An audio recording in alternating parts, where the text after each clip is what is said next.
অর্থবর্ষ শেষের আগেই গ্রাম পঞ্চায়েতে চুরি ঘিরে দানা বাঁধছে রহস্য।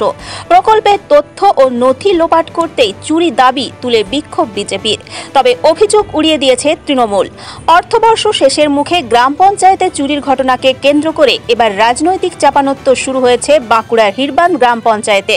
বিভিন্ন প্রকল্পের তথ্য ও নথি লোপাট করতেই এই চুরি দাবি করে গ্রাম পঞ্চায়েতে বিক্ষোভে ফেটে পড়লেন স্থানীয় বিজেপি কর্মী সমর্থকরা। হাতে গোনা আর মাত্র কয়েকদিন, তারপরে শেষ হচ্ছে চলতি অর্থবর্ষ। তার ঠিক আগেই সোমবার বাঁকুড়ার হিড়বাঁধ গ্রাম পঞ্চায়েতে চুরির ঘটনা ঘটে। পঞ্চায়েতের সদর দরজা তালা ভেঙে ঢুকে দুষ্কৃতীরা বেশ কয়েকটি আলমারি লোকার ভেঙে তছনছ চালায়। সেই ঘটনার তদন্ত শুরু হলেও এখনো পর্যন্ত কেউ গ্রেপ্তার হয়নি। গ্রাম পঞ্চায়েতে থাকা সিসি ক্যামেরার ফুটেজ দেখে দুষ্কৃতীদের দ্রুত চিহ্নিত করে গ্রেপ্তারের দাবিতে বুধবার পথে নামে বিজেপি কর্মীদের দাবি, বিভিন্ন সরকারি প্রকল্পের টাকা নয়ছয় করেছে তৃণমূল পরিচালিত ওই গ্রাম পঞ্চায়েত। এখন অর্থবর্ষের শেষে সেই চুরি ধরা পড়ে যাওয়ার ভয়ে তথ্য ও নথি লোপাট করার উদ্দেশ্যেই এই চুরির ঘটনা ঘটানো হয়েছে। সিসি ক্যামেরার ফুটেজ সংগ্রহ করে দুষ্কৃতীদের গ্রেপ্তার করলে গোটা বিষয়টি পরিষ্কার হয়ে যাবে বলে দাবি তুলে আজ গ্রাম পঞ্চায়েতের সামনে বিক্ষোভে ফেটে পড়েন বিজেপির কর্মী সমর্থকেরা। এদিকে বিজেপির এই দাবি সম্পূর্ণ উড়িয়ে দিয়েছে তৃণমূলের দাবি, পঞ্চায়েতে চুরির ঘটনা নিয়ে অহেতুক রাজনীতি করার চেষ্টা করছে বিজেপি। ঘটনার তদন্ত করছে পুলিশ। দেখুন,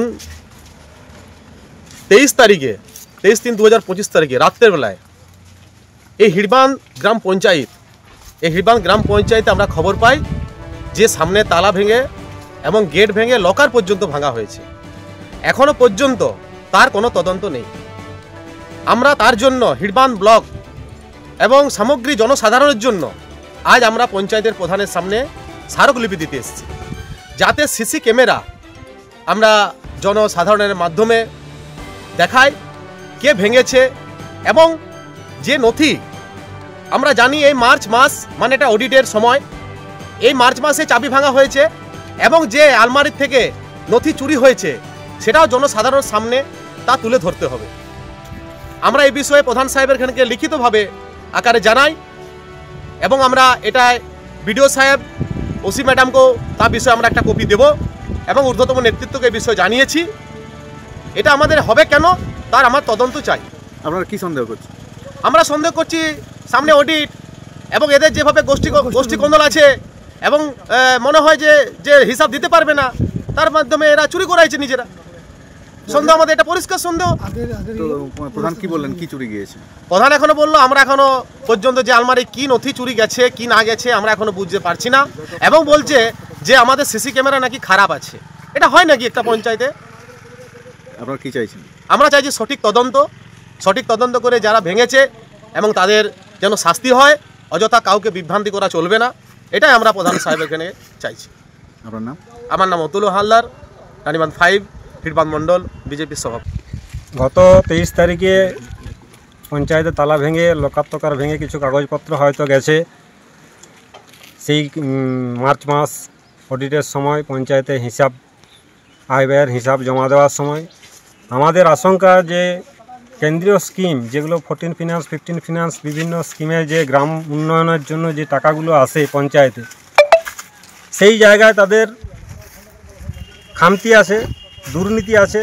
তাই সেই দুর্নীতি মানে সেই যাতে হিসেব সঠিকভাবে দেখাতে তো তারা পারবে না। তাই আমাদের আশঙ্কা যে তারা হয়তো নথি লোপাটের একটা চক্রান্ত নিজেরাই করেছেন।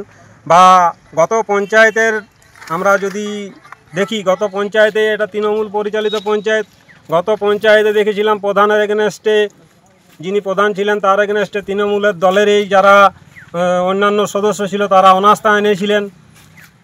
আবার এখনও শুনছি যে তাদের মধ্যে একটা নিজেদের অনৈক্য আছে, হিসাব দেওয়া নেওয়া, কাজকর্ম হিসাব দেওয়া নেওয়া এসব ব্যাপার আছে।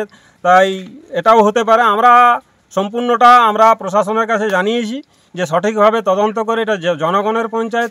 বিজেপি নিয়ে কোনো কথা আমি বলবো না, ওদের কথার উত্তর আমি দিব না। তার কারণ যাদের নিজেরই ভিত নেই তাদের উত্তর দেওয়ার জন্য আমি প্রস্তুত নই। আমি যেটা বলি সেটা হচ্ছে পঞ্চায়েতে যে কোনো দুষ্কৃতি সেখানে তালা ভাঙাভাঙি করেছে, পঞ্চায়েত সাথে সাথে প্রশাসনের দ্বারস্থ হয়েছে, পুলিশ প্রশাসন তদন্ত করছে, তারা সাথে সাথে গেছে, এফআইআর করা হয়েছে এরপর যা কথা বলবে পুলিশ প্রশাসন কথা বলবে কি গেছে না গেছে সেখানে কিন্তু তদন্তর ভার পুলিশ প্রশাসনের। কারণ বিজেপি কি বলল, বিজেপি কোথায় কার বিরুদ্ধে অভিযোগ করলো তাতে আমাদের কিছু যায় আসে না। কারণ যদি কোনো দোষী সাব্যস্ত হয়, কোনো খাতাপত্র না থাকে বা না থাকে, সেটা প্রশাসনের লোক আছে, তারা বুঝবে, সেখানে পঞ্চায়েতের কোনো ব্যাপার নেই, পঞ্চায়েত প্রধানের কোনো ব্যাপার না। কিন্তু তারা বলছে এই মার্চ এন্ডিং মাস, এই সময় চুরি কি কখনো মার্চ এন্ডিংয়ে হয় না? কোনো দুষ্কৃতীরা শুধু ওই সব দেখে তো কাজ করে? তারা পঞ্চায়েতকে খারাপ জায়গায় নিয়ে যাওয়ার জন্য এটা সুপরিকল্পিত একটা চক্রান্ত বলে আমার মনে হয়।